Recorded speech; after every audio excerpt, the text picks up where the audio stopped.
नमस्कार। आज हम बात करेंगे वीनस फर्स्ट हाउस के बारे में।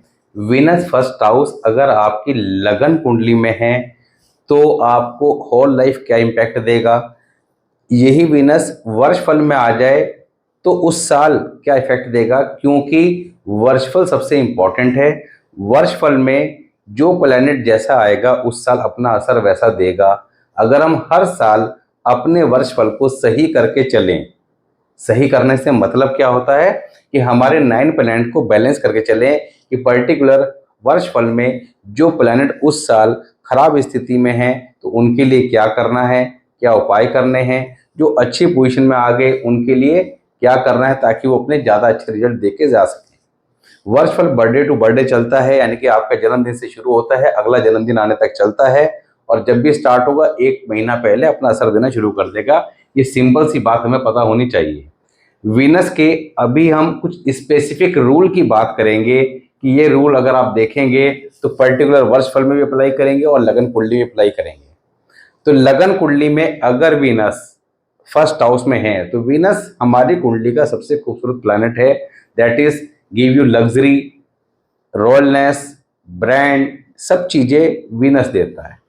ब्रांड की चीज़ों का शौकीन बनाएगा। वीनस अच्छी की स्पेशलिटी होती है, चेहरे पे इनके एक रौनक होगी, एक चमक होगी, एक आकर्षण होगा। ऐसे जातक बढ़िया खाना, बढ़िया पहनना, ये सारी चीज़ें एक अच्छे वीनस की सिम्टम्स से पहचान होती है। वीनस अगर लगन कुंडली के अंदर फर्स्ट हाउस में हो तब, वर्षफल में आ जाए तब। अब किसी व्यक्ति के लगन कुंडली में है फर्स्ट हाउस में या कहीं भी है, वर्षफल में फर्स्ट हाउस में आ जाएगा तब क्या रिजल्ट मिलेगा। और किसी के लगन कुंडली में है तो ये रूल हमने वहां पे अप्लाई कर देने हैं, यानी कि ये देखकर सीधा प्रेडिक्शन दे देनी है सामने वाले को, yes this will happen with you. अब जैसे शुक्र अगर किसी के लगन कुंडली में फर्स्ट हाउस में है तो लगन क्या है, राजा की गद्दी, यानी कि उस कुंडली के अंदर आपके सिंहासन पे जो प्लैनेट बैठा है वो आजीवन उस व्यक्ति को रूल करेगा। शुक्र जो सौंदर्य का कारक है, तो ऐसे जातक सुंदर होते हैं, देखने में आकर्षक होते हैं, ब्रांडेड चीज़ों के शौकीन होते हैं। ये सारी बातें मैंने पहले बता रखी हैं और शुक्र फर्स्ट हाउस के ऊपर काफ़ी डिटेल में पुरानी वीडियोस के अंदर बता रखा है। वो प्ले लिस्ट में जाके आपको मिल जाएगी, शुक्र इन ऑल 12 हाउस। वहाँ पे बहुत सारी अलग अलग रूल बताए हैं कि आप अपने शुक्र को ईजिली आइडेंटिफाई कर सकते हैं, दैट इज गुड और बैड। यहाँ पर सिंपल अभी हम शॉर्ट में लगन के बारे में और आगे वर्षफल के बारे में समझेंगे। तो लगन कुंडली में वर्षफल में है, लगन कुंडली के अंदर फर्स्ट हाउस में है तो जातक को आकर्षक बनाएगा, अफेयर वगैरह करा देता है, शादी से पहले शादी के बाद ही नॉर्मली मिल जाते हैं। ऐसे जातक ब्रांडेड चीज़ों के शौकीन होते हैं, वाइट रंग का कोई ना कोई व्हीकल मिल जाता है। अब ये शुक्र अगर कुंडली के अंदर खराब हो या अच्छा हो तो यहाँ पर ये रूल आपने चेक करने हैं। राहु 7th हाउस, अगर शुक्र, अब ये रूल आपने लगन कुंडली और वर्षफल दोनों पे अप्लाई करना है। यानी आप कोई भी चार्ट देखते हैं, किसी के फर्स्ट हाउस में है और राहु 7th हाउस में है, तो यानी कि यहाँ पर ये प्रॉब्लम क्रिएट करेगा। शुक्र यहाँ पर थोड़ा सा खराब हो गया, क्या इशू करेगा, मेंटल इशू टू पार्टनर, यानी कि ऐसे जातक के लाइफ पार्टनर की बात हो रही है।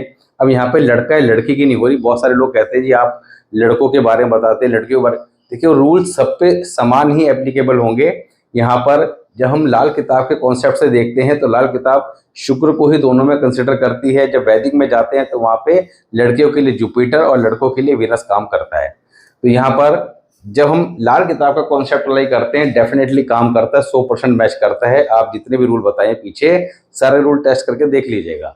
तो शुक्र फर्स्ट हाउस में हो, राहु 7th हाउस में हो तो यहाँ पर mental issue to life partner देखने को मिलेंगे।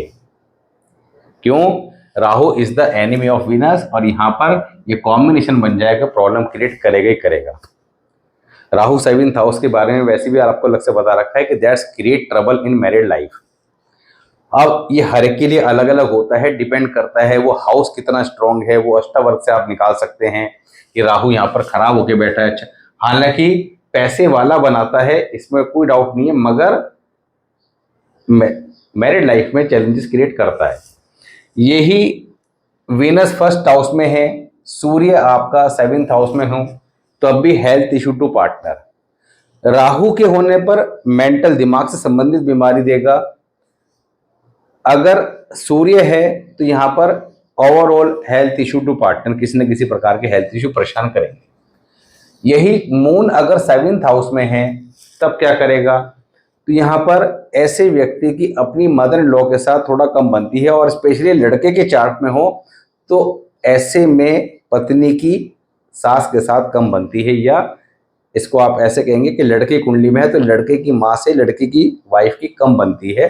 यहाँ पर प्रॉब्लम्स रहती रहती है। अगर मंगल आ जाए 7th हाउस में तो ऐसे में that is great yoga for wealth, money and everything, यानी यहाँ पर शुक्र आपको अच्छे परिणाम देगा। अब ये शुक्र जो है जब वर्षफल कुंडली के अंदर अगर अच्छी कंडीशन में हुआ, वर्षफल कुंडली में अगर आ जाए तो अच्छी कंडीशन में हुआ तो क्या है, good for luck, luxury in life, good for vehicle, good for communication, new business opportunity. अगर खराब हुआ तो affair, unplanned life, health issue to partner और mother, child related tension, issue in job. अब ये सारी बातें जो भी बताई हैं, ये सारी बातें लगन कुंडली में भी और वर्षफल कुंडली दोनों में अप्लाई होंगी। तो अभी मैंने जो पॉइंट्स बताए हैं कि अच्छा हुआ तो क्या देगा, खराब हुआ तो क्या देगा, यही सारी बातें अगर वर्षफल में आ जाएगा और ये रूल अप्लाई होंगे तो अच्छी कंडीशन पे जो भी बताया वो अच्छा मिलेगा, खराब हुआ तो खराब मिलेगा। लगन कुंडली में है तो आजीवन, क्योंकि लगन कुंडली आपके ओवरऑल पूरे जीवन के बारे में बताएगी कि लगन कुंडली में आप ये खराब कॉम्बिनेशन बैठ के लेके तो ओवरऑल आपको ये चीजें देखने को मिलेगी कि पूरी लाइफ में ये चीजें आपको डिस्टर्ब करेंगी। मगर केवल वर्षफल में आ जाए तो आप ये समझ जाएंगे कि it is the impact of वर्षफल, हमें परेशान नहीं होना है।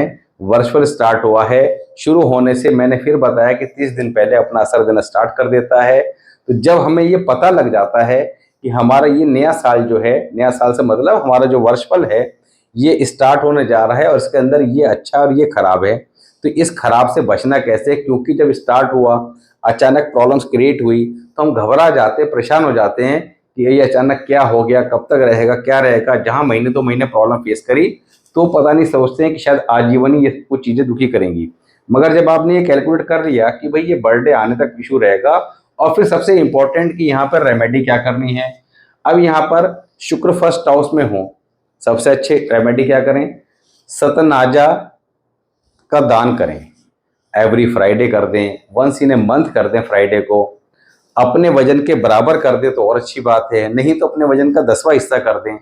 कहाँ कर दें, गौशाला में कर दें या मंदिर में कर दें, धर्म स्थान में कर दें। गौशाला में कर दें दैट इज एक्सीलेंट, वहाँ पे जाके वो गौशाला में इस्तेमाल हो जाएगा, बहुत अच्छे रिजल्ट देगा।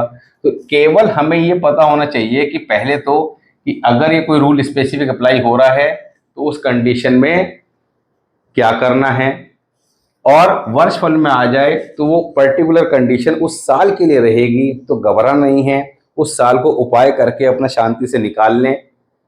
अभी हमने 3-4 प्लांट के बारे में बात करी थी, आगे वीकली क्या करेंगे कि एक वीडियो वर्षफल की लेंगे, एक वीडियो स्पेसिफिक रेमेडी की लेंगे, ताकि रेमेडीज के बारे में थोड़ा ज़्यादा डिटेल में बात हो। और कई लोग रेमेडीज को लेकर थोड़ा कंफ्यूज होते हैं तो उसको समझाने का प्रयास करेंगे कि वर्षफल में या लगन कुंडली में इन रेमेडीज का इस्तेमाल कैसे किया जा सकता है। सबसे अच्छी बात यह है कि यहाँ पे जो रेमेडीज हैं वो काम भी करती हैं और एक्सपेंसिव नहीं है, कि कोई भी व्यक्ति चाहे उसकी आर्थिक कंडीशन अच्छी ना हो फिर भी वो ये उपाय आसानी से कर सकता है। नॉर्मली क्या होता है कि जब हम कभी एस्ट्रोलॉजिकल किसी भी कंसल्टेशन पे जाते हैं या कुछ देखने समझने का प्रयास करते हैं तो स्टोन, लंबी चौड़ी पूजा पाठ, ये सब एडवाइस कर दी जाती है जो व्यक्ति करा नहीं पाता। स्टोन बता दिए, 2.5-3 लाख के स्टोन बता दिए, व्यक्ति के पास जब पैसा आएगा वो पहनेगा।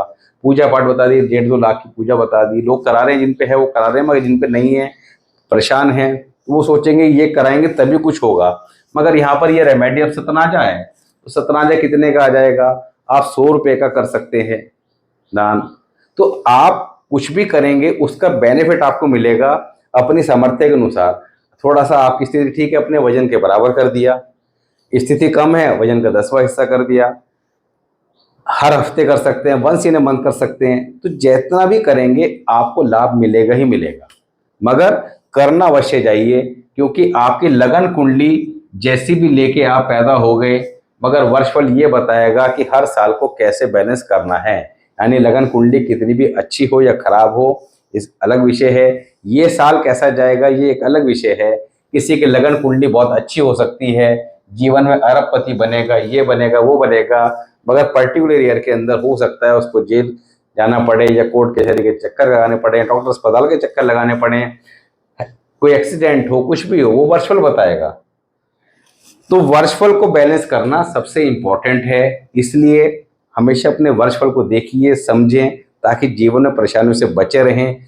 छोटे छोटे रेमेडीज हैं, डेफिनेटली काम करती है, और कुछ रेमेडीज तो इतनी ज़्यादा पावरफुल हैं कि स्टार्टिंग में मुझे भी नहीं पता था कि ये इस तरह से काम करेंगी, मगर जब लोगों को सजेस्ट किया गया, देन इनके एक अनबिलीवेबल जो रिजल्ट हैं वो सामने आए, उनका फीडबैक आया, तो उससे क्या हुआ, खुद का कॉन्फिडेंस भी बढ़ा, और वो आप लोगों को बताते समय भी अच्छा लगता है कि ताकि आप लोग भी इन सारी चीज़ों का इस्तेमाल अपने जीवन में कर सकें।